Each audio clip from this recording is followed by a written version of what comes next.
La délégation académique au numérique éducatif du rectorat de l'Académie de Nancy-Metz et l'École supérieure du professorat et de l'éducation de l'Université de Lorraine ont organisé le séminaire Pépinière 4.0, une journée d'études sur les usages du numérique de demain. Et que les élèves soient en classe pour apprendre, pas n'importe quel type de connaissances, mais des connaissances scolaires.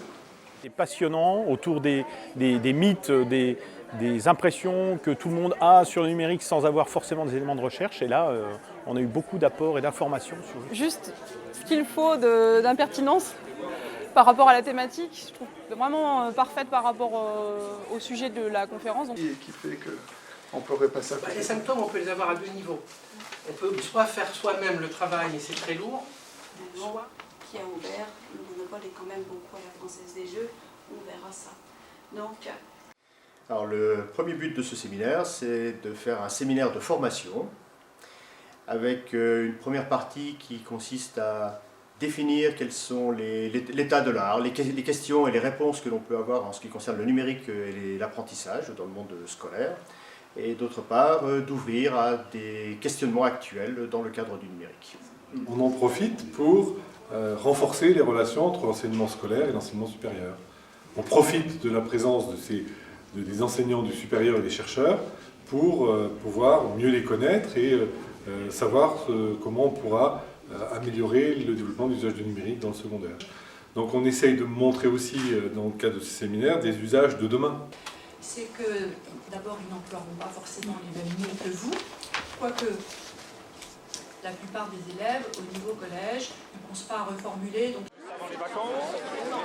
Il était important de permettre aux tuteurs du second degré et de permettre aussi aux accompagnateurs TUIS des circonscriptions ou encore des membres de Canopée de mettre un pas de côté et de pouvoir prendre le temps de recueillir des éléments de recherche, des éléments d'introduction, d'introspection, de questionnement.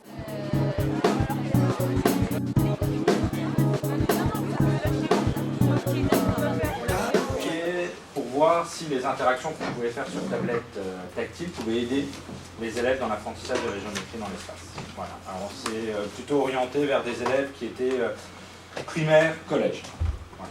Un public qui n'a jamais entendu parler des MOOC, qui n'est pas habitué du tout à l'auto-formation, ni à l'auto-formation. Il y a le smartphone qui permet d'enregistrer à votre insu ce que vous faites dans la classe et hors, et après de le diffuser sur Internet. C'est comme ça, c'est très facile, vous cherchez prof, tel machin, et puis vous tombez sur des photos sympathiques. Première impression, c'est une impression d'ouverture.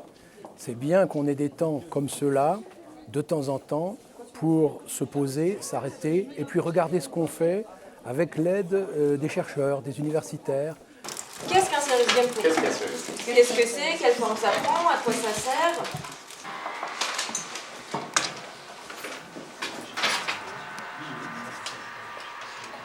Éducation, esprit critique, parce que je me suis inscrite à un atelier sur les jeux vidéo.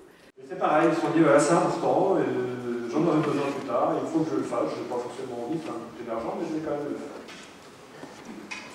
C'est le moment où vous avez connu, où vous avez fait votre première leçon de conduite.